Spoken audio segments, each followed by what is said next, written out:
Atos 9, versículo 13. E respondeu Ananias: Senhor, de muitos ouvi acerca deste homem.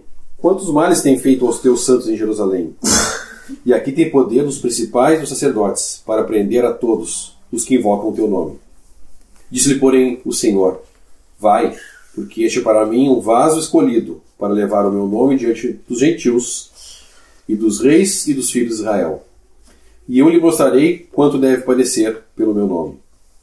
E Ananias foi e entrou na casa, e impondo-lhe as mãos, disse: Irmão Saulo, o Senhor Jesus, que te apareceu no caminho, por onde vinhas, me enviou para que tornes a ver e sejas cheio do Espírito Santo. E logo lhe caiu dos olhos, como que umas escamas, e recuperou a vista. E levantando-se, foi batizado. E tendo comido, ficou confortado, e esteve Saulo alguns dias com os discípulos que estavam em Damasco. E logo nas sinagogas pregava Jesus, que este era o Filho de Deus. Todos que o ouviam estavam atônitos e diziam: Não é este o que em Jerusalém perseguia? Invocam este nome?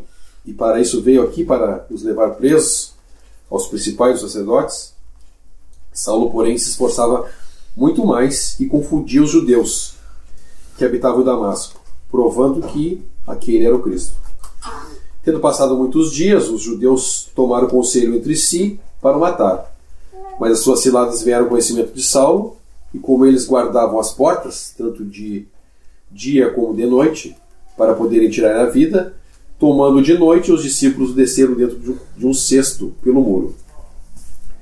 E quando Saulo chegou a Jerusalém, procurava juntar-se aos discípulos, mas todos o temiam, não crendo que fosse discípulo. Então Barnabé, tomando consigo, trouxe aos apóstolos e lhe contou como no caminho ele vira o Senhor, e este lhe falara, e como em Damasco falara ousadamente no nome de Jesus. E andava com eles em Jerusalém, entrando e saindo, e falava ousadamente. No nome de Jesus, falava e disputava também contra os gregos, mas eles procuravam matá-lo.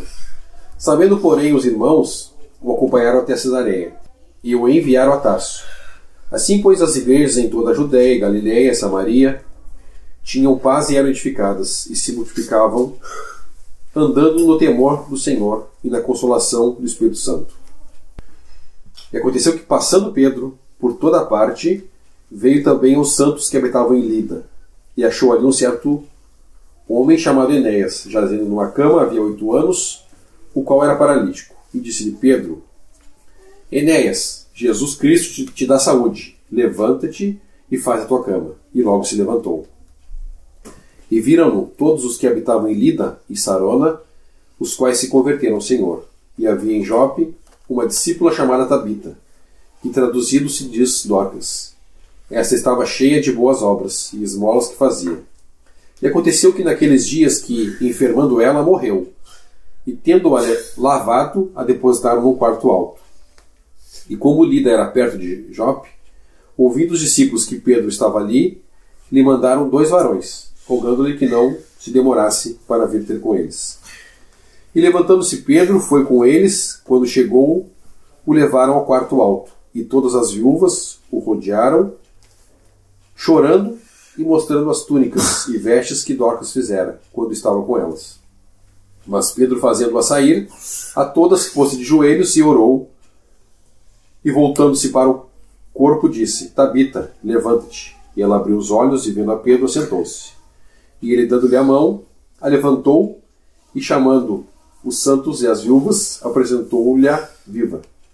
Isso foi notório por toda Jope, e muitos creram no Senhor, e ficou muitos dias em Jope com um certo Simão, curtidor. Falando um pouquinho de Ananias, nós chegamos a comentar um pouquinho na outra reunião, falando dele mais um pouco, nós podemos observar a mudança de dispensação. Na dispensação da lei, o sumo sacerdote entrava uma vez por ano no Santo dos Santos com sangue. E todos ficavam lá, temerosos lá fora, esperando, porque podia ser que morresse lá dentro. E agora, né, na dispensação da graça, esse discípulo aqui, ele era um discípulo do Senhor, Ananias, versículo 10. E havia em Damasco um certo discípulo chamado Ananias. Agora ele tem tem acesso direto com o Senhor Jesus. Ele conversou com o Senhor Jesus. O Senhor falou os motivos, vai explicar para ele os motivos. Então é um relacionamento novo agora, diferente.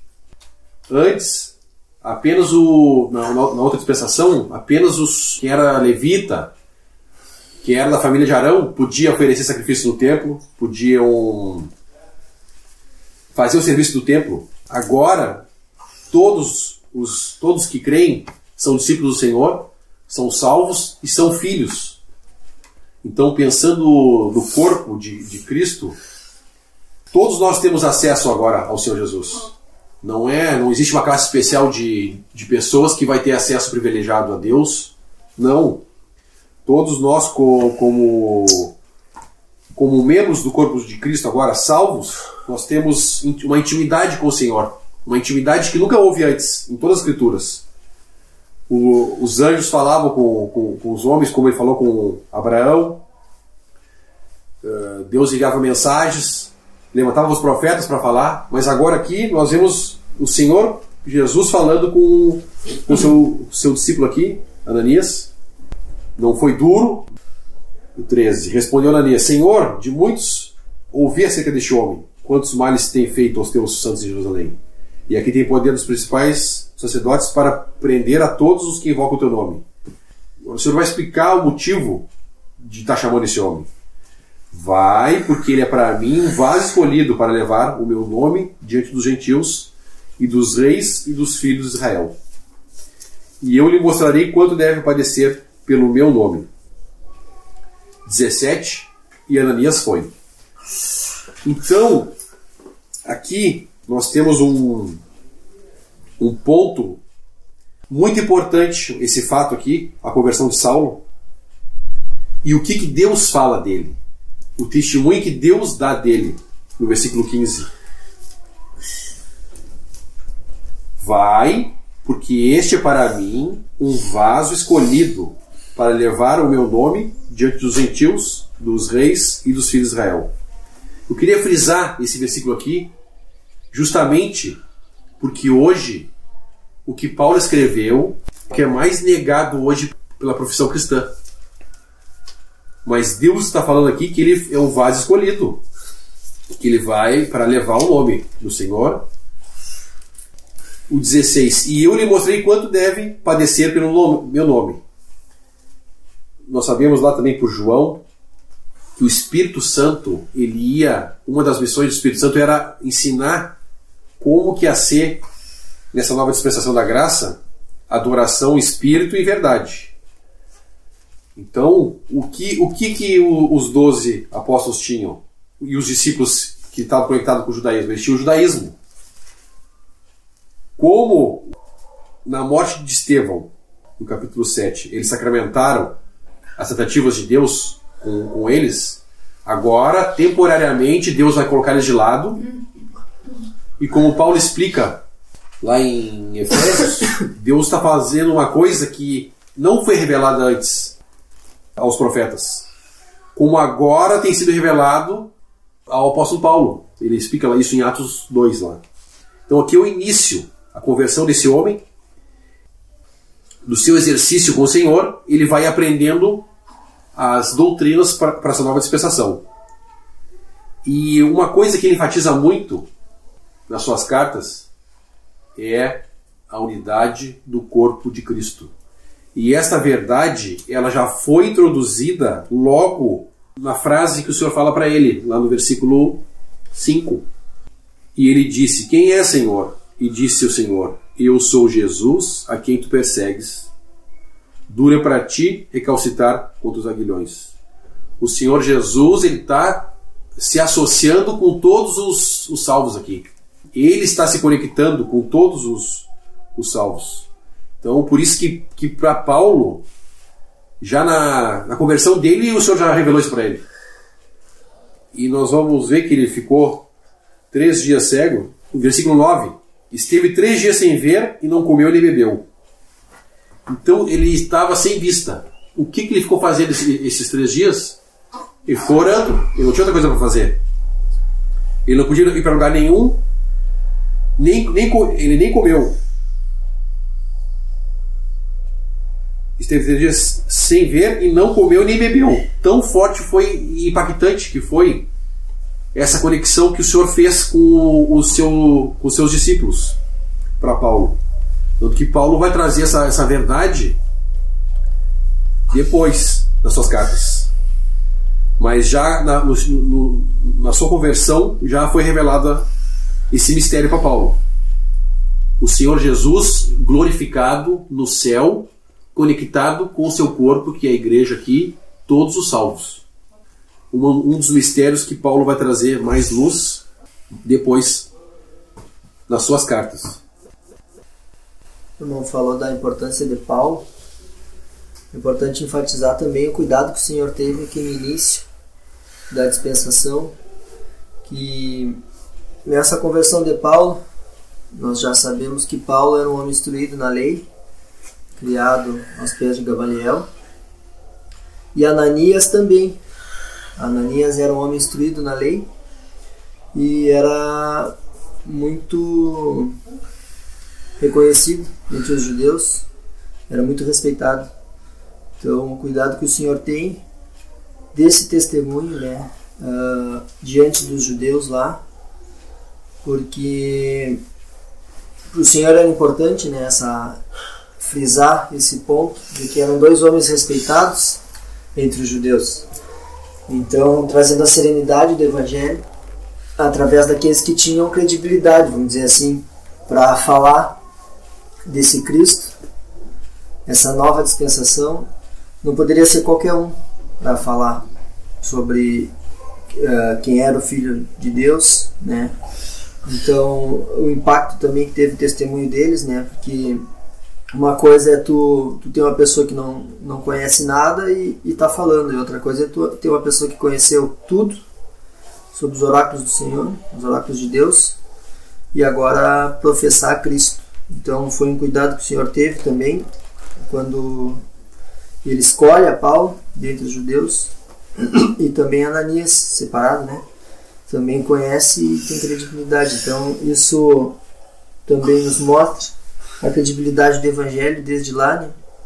Todos os que reconheciam verdadeiramente, né? Porque viam Paulo que havia praticado aquelas atrocidades, de certa forma também viam Ananias que era bem instruído, e isso influenciou com certeza as mãos a quando crerem verdadeiramente nesse testemunho vivo que era de Paulo e de Ananias. Então foi um cuidado que o Senhor teve desde o início de dar credibilidade à sua palavra, sabendo da intenção do homem, né, que é o engano, de não acreditar. A palavra mesmo diz: bem-aventurados aqueles que crerão sem ver. Então, se o homem já acaba vendo que aqueles que têm credibilidade estão professando a Cristo, mesmo assim não creem, né? Muitos já, mais adiante nós vemos nas outras cartas, quando Paulo falava em seguida que estavam com os irmãos depois já acabavam tendo problemas entre a Assembleia. Então, nós já vemos o cuidado com o Senhor com a credibilidade da palavra e temos a certeza, né, de onde veio esses fundamentos. O irmão até comenta bastante sobre Paulo, mas prega Paulo, mas foi Paulo escolhido pelo próprio Cristo, né, para trazer essa verdade. E com certeza, né, Cristo sabia o que estava fazendo. Justamente aí tem já um dos pontos, que é esse reconhecimento já das 2 pessoas, né? São 2 pessoas já instruídas na lei, que agora professam a Cristo. São usados para professar a Cristo.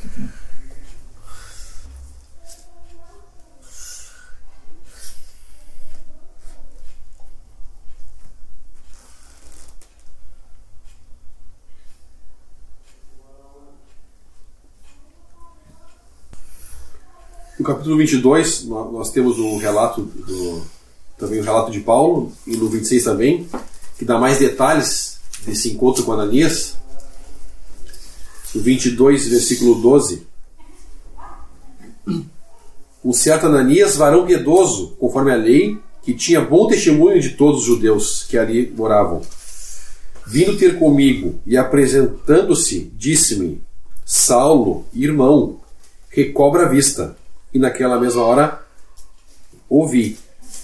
E ele disse: o Deus de nossos pais, de antemão, te designou para que conheças a sua vontade, e vejas aquele justo, e ouça a voz da tua boca. Porque hás de ser testemunha para com todos os homens do que tens visto e ouvido. E agora, por que te detens? Levanta-te e batiza-te e lava os teus pecados, invocando o nome do Senhor. Então, quando Paulo, na conversão de Paulo, ele não viu o Senhor, ele viu uma luz, escutou a voz.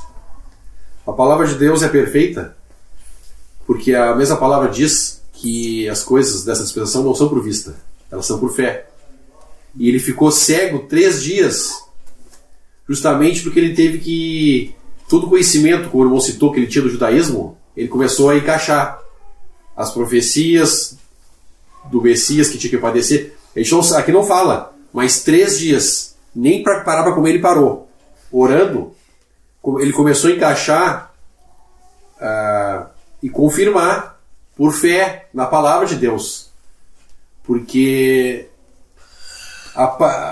não é assim que Deus trata, aparecendo para alguém. Não é assim que a pessoa se converte. A pessoa se converte por fé. Então Paulo teve que ter um exercício nesses 3 dias de fé, porque ele teve certeza com quem falou com ele. Agora ele vai ter que ter fé no conhecimento que ele já tinha, para ir encaixando que realmente era o Messias.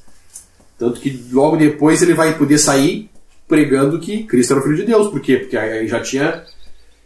Ele não poderia contar que os ouvintes dele iam escutar a voz do Senhor. Com que Paulo ia contar depois? Com a revelação que ele já tinha. Com o conhecimento que ele já tinha sobre o judaísmo, sobre as profecias. Então... Mas para Paulo, como nós citamos na outra reunião, ela foi o Senhor falar com ele foi justamente porque ele era um vaso especial. Ele ia ser um apóstolo enviado. Imagina se ele tivesse se convertido normalmente, ouvindo o evangelho de Estevão lá, quando Estevão pregou. Hoje, ele já é contestado com o testemunho que Deus dá dele. Se ele fosse convertido como um discípulo comum, ouvindo o evangelho da boca de outro servo e crendo e se convertendo, muito mais ele ia ser contestado. Então Deus, ele não deixa brechas, Deus faz as coisas certas, dá um testemunho. Deus próprio está dando um testemunho desse homem aqui. Disse Deus, ele é um vaso escolhido para mim. Não importa o que vão dizer dele, se Deus estabeleceu uma coisa, ao mesmo caso, Moisés. Deus estabeleceu Moisés para tirar o povo do Egito e conduzir o povo do deserto. Deus que estabeleceu. Teve o Coré que quis ir contra aquela instituição de Deus. E aí Deus interviu. Abriu o chão e eles foram engolidos pelo chão. É a contradição de Coré. Então, se foi Deus que chamou ele para mostrar para ele, e como nós lemos lá no 22, no 15, porque há de ser testemunha para com todos os homens do que tens visto e ouvido. Então Paulo ia ouvir ainda a doutrina da dispensação da graça, como ele relata em 2 Coríntios 12, que ele teve no 3º céu. Então, Deus que está dando o testemunho dele. Então, é incontestável o testemunho de Deus. Como o irmão citou, amparado ainda por Ananias, por Barnabé, por Pedro, que também dá um testemunho dele na sua 2ª carta. Para alguém hoje contestar Paulo, ele tem que estar negando o que Deus falou. Não é, eu vou contestar Paulo. Não está indo contra Paulo, nem contra o homem. Ele foi um servo que Deus chamou para ser usado, com as características que o irmão citou. Ele era profundo conhecedor do judaísmo. Normalmente, quando no mundo secular que a gente conhece, quando o ministro do esporte, eles colocam um atleta famoso. alguém que conhece o assunto. O ministro da Saúde, eles colocam um médico, alguém que conhece, né? Tem que se conhecer para alguém administrar alguma coisa, ele tem que conhecer o que ele está fazendo. E Paulo, ele se titula o maior dos pecadores, para anunciar uma dispensação da graça. Como pode? Porque ele conhecia muito bem o que era o pecado. Há pouco tempo ele tinha guardado as vestes dos que apedrejavam Estevão. Ele estava indo contra. O senhor faz uma pergunta para o fariseu, num dos evangelhos, eu não lembro agora. Ele pergunta assim: um tinha uma dívida de 500 e outro de 50. Os dois serão perdoados. Quem vai amar mais? Aí o fariseu responde: o que mais foi perdoado. Bem respondeste. Aí ele fala: desde que entrei na tua casa, não me deixa ósculo santo. Mas essa aqui, ó, está beijando os meus pés. Desde que eu entrei na tua casa, tu não me lavou os pés. E ela está lavando os pés com as suas lágrimas. Então, conectando com Paulo, Paulo sabia que foi muito grave o que ele fez. Mas também, em contrapartida, quanto mais perdoado, mais vai amar. A gente vai poder, por graça, ver tudo que ele passou, tudo que ele sofreu, porque ele estava demonstrando um amor, tentando...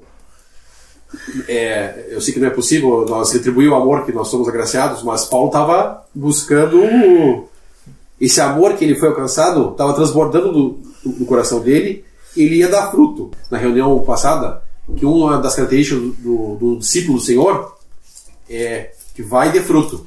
Nisso conhecereis que sois meus discípulos, que vai ter fruto. Paulo agora vai dar fruto. Ele vai dar fruto. Foi muito perdoado, assassino de cristãos. E nada melhor para ser o ministro da dispensação da graça, o maior dos pecadores. Quem melhor poderia falar de uma salvação por graça? Quem foi também alcançado pela graça. Aqui a forma com que Paulo foi chamado por Cristo.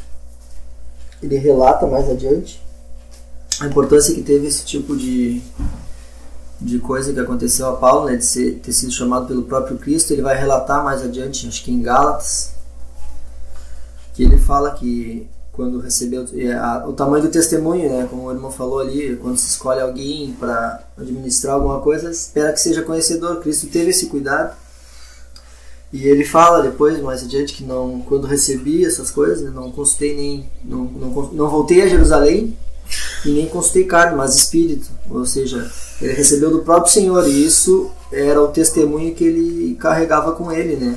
Porque ele não voltou a Jerusalém para falar com os outros apóstolos que ainda estavam lá. Depois dessa perseguição, a gente já leu nos capítulos anteriores que Paulo saiu em perseguição na igreja, mas os apóstolos tinham ficado em Jerusalém. E ele sabia disso. Sabia que os apóstolos tinham ficado lá, e ele não voltou. Tendo essa visão do que o Senhor falava para ele, ele poderia ter pensado: vou lá em Jerusalém falar com eles sobre esse Cristo e depois vou... Não, ele seguiu falando do Cristo sem consultar, porque o próprio Senhor havia falado para ele, né, desse testemunho. E aqui, esse tempo aqui, lá ele relata, acho que ficou 3 anos por aqui, e depois voltou. Depois sim, ele voltou a Jerusalém. Aqui no final no meio do capítulo, né, ele fala aqui no 23: e tendo passado muitos dias, os judeus tomaram conselho entre si para o matar. Ele vinha pregando em Damasco já para os judeus, trazendo muita confusão, porque tudo que eles sabiam, não só acerca dos oráculos do Senhor, mas também acerca do próprio Paulo, né? Muitos se convertiam e muitos se rebelavam contra, né? Não aceitando essa verdade. E mesmo assim ele seguia falando, e só depois que das perseguições, quando o Senhor fala anteriormente aqui, e eu, no 16, e eu lhe mostrarei quanto deve padecer pelo meu nome.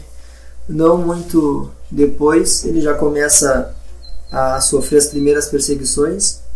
Já nas primeiras pregações, muitos se revoltam contra ele, já o tentam matar, a ponto de que os discípulos têm que... As pessoas guardavam a porta da casa que ele estava para, no momento que ele saísse ali, pegar ele, né? Ele teve que sair, vamos dizer, pelos fundos, né? pelo muro, desceram ele pelo cesto no muro para ele poder fugir e seguir pregando. Foi quando ele se dirige a Jerusalém. Isso a gente tem um bom tempo que ele está pregando aqui. Aí ele vai lá e mais à frente ele relata que foi visitar Pedro, né? Pedro vai aparecer aqui mais à frente no capítulo. Então ele é o testemunho que ele carrega de não ter consultado os discípulos, mas o próprio Senhor que dispensou a ele essa verdade. E aqui é a primeira vez que ele retorna a Jerusalém, é tempos depois, para pregar lá junto a Jerusalém, né? E como a gente vai ler mais à frente aqui, ele entrava e saía de Jerusalém junto, acompanhado.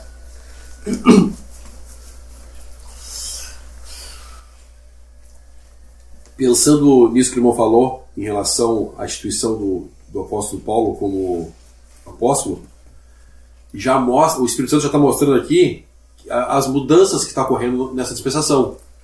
No judaísmo só poderia servir os descendentes de Arão, tinha que ser levita. E agora, nessa dispensação, como é que vai ser? O apóstolo Paulo traz luz nisso em Efésios 4. Efésios capítulo 4, versículo 8. Pelo que subido ao alto, levou cativo o cativeiro e deu dons aos homens. Ora isto, ele mesmo subiu, senão que também antes tinha descido, as partes mais baixas da terra. Aquele que desceu é também o mesmo que subiu, acima de todos os céus, para cumprir todas as coisas. Ele mesmo deu uns para apóstolos, outros para profetas, outros para evangelistas e outros para pastores e doutores, querendo o aperfeiçoamento dos santos para a obra do ministério, para a edificação do corpo de Cristo, até que todos cheguemos à unidade da fé e ao conhecimento do Filho de Deus, a varão perfeito, à medida da estatura completa de Cristo. Então, aqui no chamamento de Paulo, nós podemos já ver o Senhor Jesus dando dons aos homens. Bem contrário do que era feito no judaísmo e bem contrário do que se faz hoje na massa professante. Não foi, como o irmão citou, ele não foi a Jerusalém pedir a bênção de Pedro e nem dos outros apóstolos para ser apóstolo. Ele recebeu do próprio Senhor o apostolado dele. Ele vai a Jerusalém depois, no versículo 26, e quando Saulo chegou a Jerusalém, procurava juntar seus discípulos, mas todos o temiam, não crendo que fosse discípulo. Aqui, por Gálatas, nós podemos ver que já tinha passado 3 anos. Depois de 3 anos, ele, no exercício pessoal com o Senhor, ele vai a Jerusalém. Por que ele foi a Jerusalém? Justamente em relação à unidade do corpo. Paulo não ia seguir um serviço independente dos outros irmãos. Paulo não ia estabelecer agora a igreja dele, como ele fala lá em Corinto. Uns de Paulo, uns de Pedro, outros de Apolo. Não. Paulo ele vai se conectar com os irmãos que já tinham sido salvos antes, que já estavam professando o Senhor antes. Por isso que Paulo volta a Jerusalém. O Espírito Santo indo conduzindo as coisas de uma forma de dar testemunho da unidade do corpo. Mesmo que eles não sabiam ainda, certo? Mas o testemunho vai dar a prova dessa unidade. Paulo volta lá, Barnabé, no 27. Barnabé, tomando consigo, trouxe os apóstolos e lhes contou como no caminho ele vira o Senhor e lhe falara. E como em Damasco falaram ousadamente no nome de Jesus. Então Paulo não vai seguir agora uma outra obra. É a mesma obra. O que está acontecendo? O Espírito Santo está trazendo verdades de como que vai ser o procedimento dessa nova dispensação. Porque nós sabemos que em Jerusalém eles estavam muito enraigados no judaísmo. Era muito forte o judaísmo. Então Paulo vai lá conectando a mesma obra. É a mesma coisa que Deus está fazendo. Não é a igreja de Jerusalém, agora é a igreja de Paulo lá em Damasco. Não. Mas o chamamento de Paulo é interessante frisar. Ele foi chamado fora, um dom de apóstolo dado diretamente pelo Senhor, do Senhor ressuscitado na glória. É uma grande diferença dos outros 12. Os outros 12 foram chamados com o Senhor aqui na terra. Paulo foi chamado do Senhor ressurreto na glória. Então, é uma vocação celestial. Todos os mistérios que Paulo traz, as verdades, elas são nesse sentido. São vocações celestiais. Efésios ele fala de todas as bênçãos espirituais nos lugares celestiais. Paulo fala do arrebatamento, que o Senhor vai vir nos buscar para nos levar. Paulo fala da ressurreição, do corpo glorioso, que nós vamos ganhar um corpo transformado, o mesmo corpo transformado, para estar com o Senhor durante toda a eternidade. Paulo fala no 26, Atos 26, interessante o que é dito lá, versículo 16, 26 e 16. Mas levanta-te e põe-te sobre teus pés, porque te apareci por isso, para te pôr por ministro e testemunha, tanto das coisas que tem visto, como daquelas pelas quais te aparecerei ainda, livrando-te deste povo e dos gentios que agora te envio. Que povo que é esse que está livrando? Deus está tirando agora, nessa nova dispensação, dentre os judeus, os que creem, é a igreja. Dentre os gentios que creem, é a igreja. Um povo celestial. Um povo para viver com o Senhor na glória. Com bênçãos celestiais. Não são bênçãos terrenas.